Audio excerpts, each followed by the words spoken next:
Okay. And then you tell them the story. Oh, why? Oh. Sa aming friend, kasi ang bait naman talaga sa aming family. From the time of my parents. And then, yung kakandidato, alam naman ninyo, last minute siya kumandidato, wala naman siya talagang balak. Pero nung namatay yung aming mom, marami nagsabi, kailangan no, ikaw pa na kumandidato. Si Mayor Cad, meron na siyang ibang tutulungan sana, pero nung nabalitaan niya kakandidato si Mayor, pinuntahan niya, sabi niya, sorry, I cannot go against that people. I will help. At si Mayor Cad, all these years, he's so correct. He doesn't ask for anything. Kung tutulungan mo siya, thank you. Kung hindi, at nakikita ko ang ganda ng nagawa niya sa Sofia. Nakailang bisita ko doon because our other sister, si Pinky, she helps build kindergarten classrooms. Pagpunta namin, siyempre inuuna yung mga masirap, yung mga nangangailangan talaga. Sa Pavia, ang gaganda ng mga school. Sabi ni Pinky, naku, Mayor Kat, ang gaganda, wala ka na bang mas hirap? Sabi niya, never mind Pinky, never mind me. The other mayors, my colleagues, they need help, sila na lang tulungan mo. And Pinky was so touched. What a good man. Hindi iniisip sarili lang niya, hindi makasarili, iniisip yung mga ibang mas nangangailangan.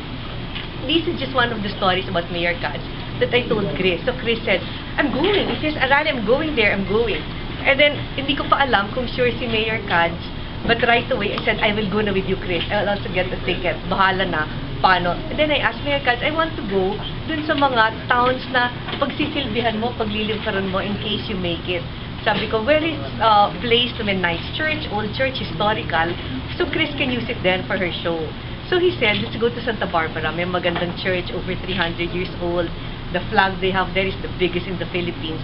So I told Chris, go, go, go, let's go. I want to meet your friend who is so good. And tamang-tama, ang ganda-ganda rin naman ng Santa Barbara. Sabi ni Chris, pangalan pa lang, gusto na niya eh. Yeah. Okay. Ma'am, ano is payback time ng family niyo sa mga taong tumulong kay Noy? I don't think it's payback. I think it's pagtanaw ng utang na loob. I think mas magandang term yun, di ba? Kasi, hindi naman sila humihingi ng kabayaran. yes. And like, parang, kasi di ba hindi naman ako botante dito, so who really cares what my opinion is? Makati ako botante. Pero since sikat pa naman ako, I may as well appear, di ba? At makakatulong. So, or close to, Sec Joel Villanueva of TESDA. And I know na super nahirapan siya talaga when he took over because of the kakulangan of the funds na talagang na-misappropriate. And among Noy's cabinet kasi, isa siya dun sa mga bagets. So, ilang times ko na siyang nakasama, naging kaibigan na, and alam kong nahihirapan siya sa trabaho. So, kung sa TESDA, it wasn't so good, how sad naman, di ba, na yung district ninyo magsasuffer din. Ma'am, can we have an endorsement from you na iboboto si Mayor Kadjo Corazeta ng the whole 2nd District of Iloilo?